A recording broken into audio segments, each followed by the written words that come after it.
आज बांस से कई तरह के सामान बनाए जा रहे हैं और व्यावसायिक स्तर पर बांस के उत्पाद बनने के दौरान कुछ अपशिष्ट या व्यर्थ पदार्थ भी बच जाते हैं, जिसे ईंधन के रूप में इस्तेमाल कर लिया जाता है या ऐसे ही बेकार छोड़ दिया जाता है या फिर उसके डिस्पोजल मतलब निस्तारण के लिए खर्च करना पड़ता है। लेकिन ये अपशिष्ट बेकार न होकर कई तरह से उपयोग में लाया जा सकता है और कई उत्पाद बनाए जा सकते हैं। ईंधन के रूप में बांस को सीधे जलाकर ऊर्जा प्राप्त करने का तरीका आम रहा है। बांस के विभिन्न अवशेषों से बायोफ्यूल जैसे एथेनॉल और बायो सीएनजी, ब्रिकेट, चारकोल आदि बनाए जा सकते हैं। चारकोल की विनिर्माण प्रक्रिया के तहत बांस का सिरका भी प्राप्त किया जा सकता है। इसके अलावा बैम्बू डस्ट का उपयोग अगरबत्ती रोलिंग के लिए भी किया जा सकता है। औद्योगिक स्तर पर ऊर्जा एवं बिजली उत्पादन के लिए पावर प्लांट यानी ताप संयंत्रों में जैविक ईंधन के रूप में बांस का उपयोग होता है। बांस में जब काम होता है तो उससे जो वेस्ट निकलता है उसमें छोटे बांस के पीसेस होते हैं, जिससे बाम्बू की नेल्स बन सकते हैं, उसका क्राफ्ट में इस्तेमाल हो सकता है।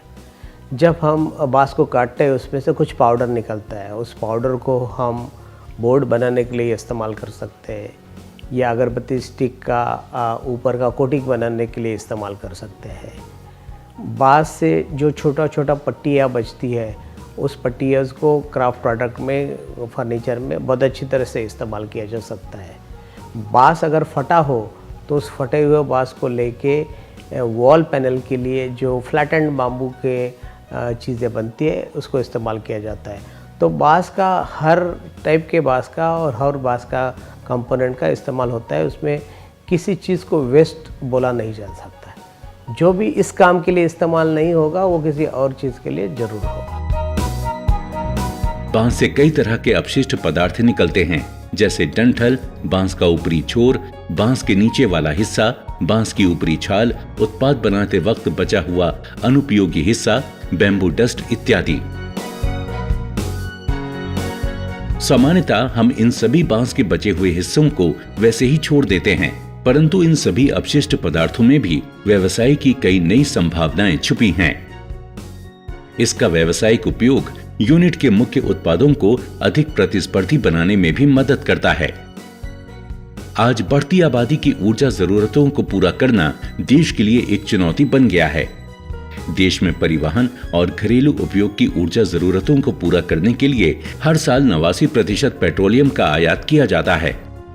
इस निर्भरता के कारण एक तरफ जहां देश का पैसा बड़ी मात्रा में बाहर जाता है, वहीं इसके उपयोग से प्रदूषण फैलने के साथ ही ग्रीन हाउस गैसों के उत्सर्जन में भयावह स्तर पर वृद्धि हो रही है। पिछले कई वर्षों से इस समस्या का हल जैविक ईंधन के रूप में देखा जा रहा है, जो ईंधन का विकल्प भी बने और पर्यावरण के अनुकूल हो। बांस के अपशिष्ट से जैविक ईंधन जैसे एथेनॉल और बायो सीएनजी बनाया जा सकता है और इसको बनाना हमारे लिए कई तरह से फायदेमंद है।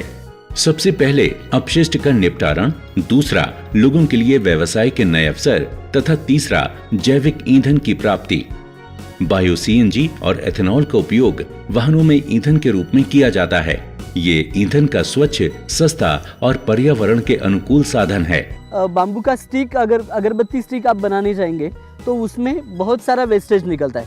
फाइबर्स और गांठ वगैरह जो है वो बहुत सारा निकलता है। तो वो निकलने वाला जो वेस्ट है वो लगभग 80 से 85% तक का है और उससे प्रोडक्शन, जो एक्चुअल प्रोडक्शन मिलता है वो 15% तक का रहता है। ये बाम्बू वेस्ट से हम बाम्बू चारकोल बना सकते हैं। बाम्बू चारकोल बनाते वक्त बाय प्रोडक्ट आपको विनेगर मिल जाएगा। इसके बाद साथ में आप बायो सीएनजी बना सकते हैं, इथेनॉल बना सकते हैं और बिजली बनाने के काम में भी ये बाम्बू वेस्ट का इस्तेमाल किया जा सकता है। बॉयलर में ऑक्सीजन की अनुपस्थिति में उच्च तापमान पर बायोमास को ठोस ईंधन या चारकोल, तरल ईंधन और गैस आदि में परिवर्तित किया जाता है। बांस के चारकोल को कोयले की तरह ईंधन के रूप में इस्तेमाल किया जा सकता है। तरल ईंधन को बायो रिफाइनरी में संसाधित कर इससे जैव ईंधन प्राप्त किया जा सकता है। बांस से सीएनजी के रूप में गैस भी प्राप्त की जा सकती है। देश का सबसे पहला बायोफ्यूल संयंत्र असम में स्थापित किया जा रहा है।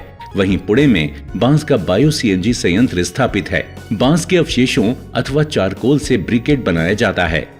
ब्रिकेट को हम बांस की ईंट भी कह सकते हैं।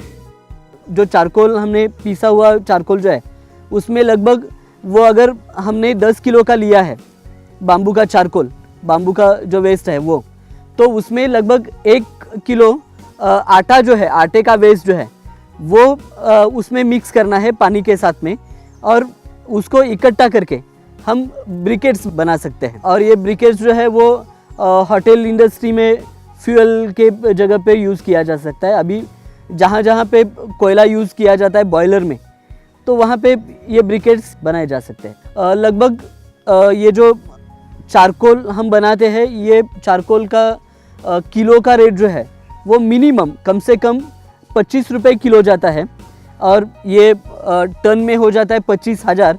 लेकिन हम अगर ब्रिकेट्स में जाएंगे तो ब्रिकेट्स बनाने में जो लागत जाती है वो सब मिला के लगभग ब्रिकेट्स भी आपको 40 रुपये किलो, 50 रुपये किलो तक का ब्रिकेट्स में ये मिल सकता है।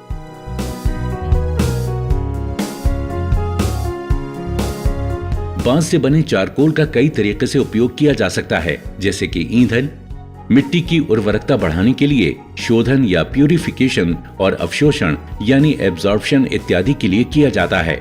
वर्तमान में बांस के एक्टिवेटेड चारकोल का वेलनेस और कॉस्मेटिक्स की दुनिया में उपयोग हो रहा है। इसका उपयोग चेहरे को साफ करने एवं स्क्रब करने में किया जाता है। इसके अलावा बांस के चारकोल का उपयोग टूथपेस्ट में भी किया जाता है। ऐसे में बांसों के अपशिष्ट पदार्थों से चारकोल बनाने का व्यवसाय फायदेमंद हो सकता है। सर, बाम्बू चारकोल से हम ब्रिकेट्स बना सकते हैं जो एज ए फ्यूल यूज़ किया जा सकता है। बाम्बू चारकोल कॉस्मेटिक्स में यूज़ किया जाता है। बाम्बू से बाम्बू सोप बनता है, बाम्बू फेस मास्क बनता है, टूथपेस्ट बनता है। अभी हमारे पास जो टूथब्रश बने हुए हैं, तो ये टूथब्रश के जो ब्रिसल्स है वो चारकोल इन्फ्यूज़ है, तो उसमें भी चारकोल यूज़ होता है।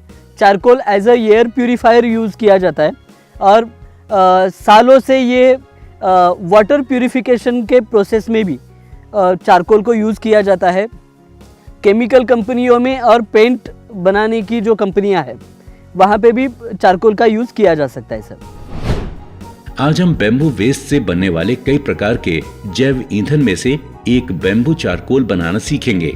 इसके लिए जरूरत है सिर्फ एक भट्टी की और बैम्बू उत्पाद से बचे बैम्बू वेस्ट की। बैम्बू चारकोल भट्टी में बनाया जाता है, जिसमें एक नियंत्रित तापमान में पायरोलिसिस के माध्यम से बांस की कार्बोनाइजिंग की जाती है। बांस को भट्टी में डालने से पहले बांस को सुखाया जाना चाहिए।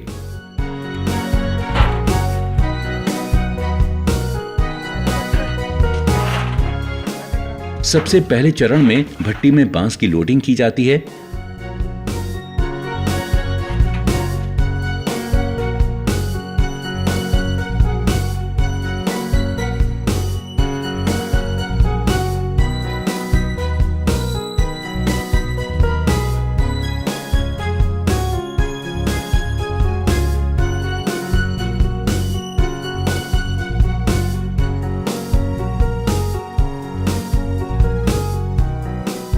दूसरे चरण में आग जलाने के बाद भट्टी को बंद किया जाता है।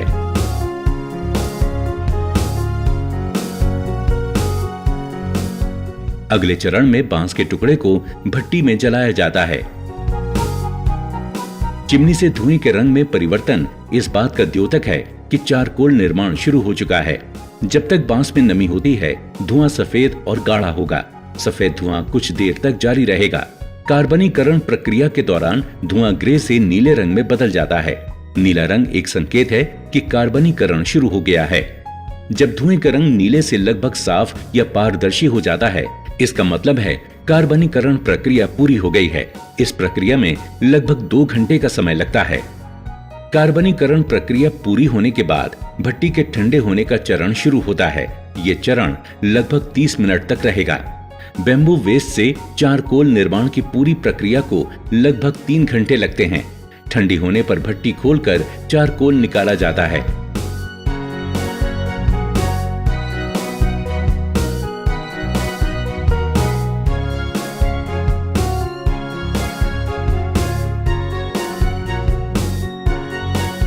फिर अच्छी तरह से बने चारकोल को टूटे हुए टुकड़ों से अलग कर पैक किया जाता है।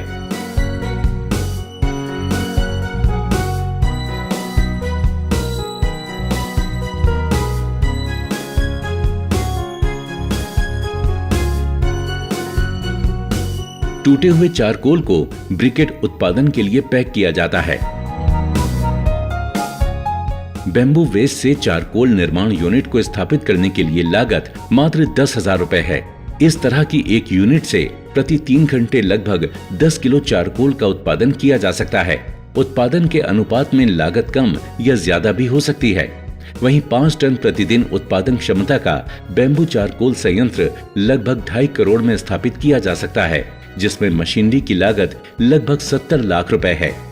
एक उद्योग का अपशिष्ट दूसरे के लिए संसाधन बन सकता है। इस सिद्धांत पर आधारित चक्रीय अर्थव्यवस्था संसाधनों के सही उपयोग द्वारा लाभकारी सिद्ध होती है। बांस के इन अपशिष्ट पदार्थों को, जिसे हम बेकार समझकर छोड़ देते हैं, उसका उपयोग कर हम कई तरह की चीजों का निर्माण कर सकते हैं और साथ ही अपशिष्ट पदार्थों का ये उपयोग मुख्य उत्पादों को अधिक प्रतिस्पर्धी बनाने में भी मदद करता है। इसके लिए कई स्तर जैसे मध्यम या उच्च स्तर के उद्योग स्थापित कर सकते हैं।